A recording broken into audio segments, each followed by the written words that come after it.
Ini kisah lengkap tentang Sayyidina Utsman bin Affan membeli sumur Raumah. Saat itu, Madinah mengalami musim kemarau panjang dan sumber air sangat langka. Satu-satunya sumur yang tersisa adalah milik seorang Yahudi yang menjual airnya dengan harga sangat mahal. Utsman bin Affan merasa kasihan melihat penderitaan umat Islam dan memutuskan untuk membeli sumur itu. Awalnya, si Yahudi tidak mau menjualnya, tapi setelah negosiasi panjang, Utsman berhasil membeli setengah bagian sumur. Utsman lalu menggratiskan air sumur itu untuk semua orang. Karena merasa rugi, si Yahudi akhirnya menjual seluruh sumur itu kepada Utsman. Utsman bin Affan kemudian mewakafkan sumur itu untuk kepentingan umat Islam. Hingga kini, sumur Raumah, yang sekarang dikenal sebagai sumur Utsman, masih mengalirkan air dan memberikan manfaat bagi banyak orang. Kisah ini menunjukkan betapa besar kepedulian Utsman bin Affan terhadap umat Islam dan kedermawanannya yang luar biasa. Tindakannya ini menjadi inspirasi bagi kita semua.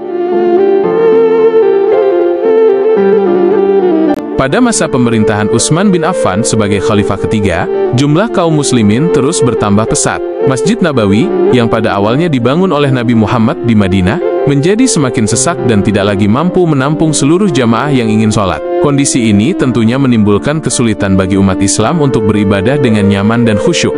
Melihat kondisi tersebut, Utsman bin Affan berinisiatif untuk melakukan perluasan besar-besaran terhadap Masjid Nabawi. Beliau tidak ragu untuk mengeluarkan sebagian besar dari hartanya yang melimpah untuk membeli tanah di sekitar masjid. Tanah-tanah ini dimiliki oleh beberapa individu, dan Utsman bin Affan membelinya dengan harga yang adil, menunjukkan kedermawanan dan komitmen beliau terhadap kemaslahatan umat. Setelah pembelian tanah selesai, proses renovasi dan perluasan pun dimulai. Utsman bin Affan memerintahkan pembangunan masjid dengan bahan-bahan yang lebih kuat dan kokoh dibandingkan sebelumnya. Dinding masjid diperluas, atap dipertinggi, dan didirikan pilar baru untuk menopang struktur.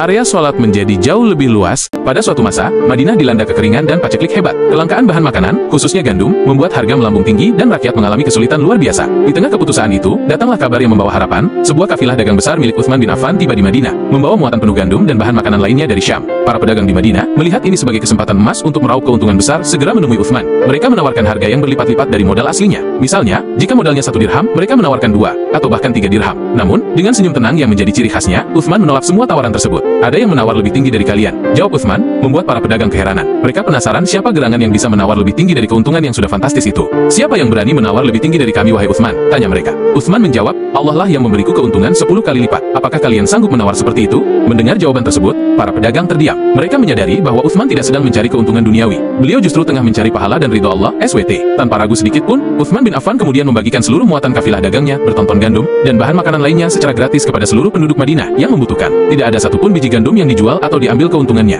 Abu Bakar Ash-Shiddiq lahir di Mekah pada tahun 573 M. Ia berasal dari keluarga terhormat dan dikenal sebagai pedagang yang jujur. Sebelum masuk Islam, Abu Bakar adalah sosok yang dihormati dan disegani di kalangan masyarakat Quraisy. Setelah memeluk Islam, Abu Bakar menjadi salah satu sahabat terdekat Rasulullah SAW. Ia selalu mendampingi Rasulullah SAW dalam suka dan duka, serta mengorbankan harta dan jiwanya untuk membela agama Islam. Abu Bakar juga dikenal sebagai sosok yang sangat dermawan dan penyabar. Setelah Rasulullah SAW wafat, Abu Bakar diangkat menjadi khalifah pertama. Ia memimpin umat Islam dengan bijaksana dan tegas, serta berhasil mengatasi berbagai tantangan dan pemberontakan. Abu Bakar wafat pada tahun 634 M, dan dimakamkan di samping makam Rasulullah SAW di Masjid Nabawi, Madinah.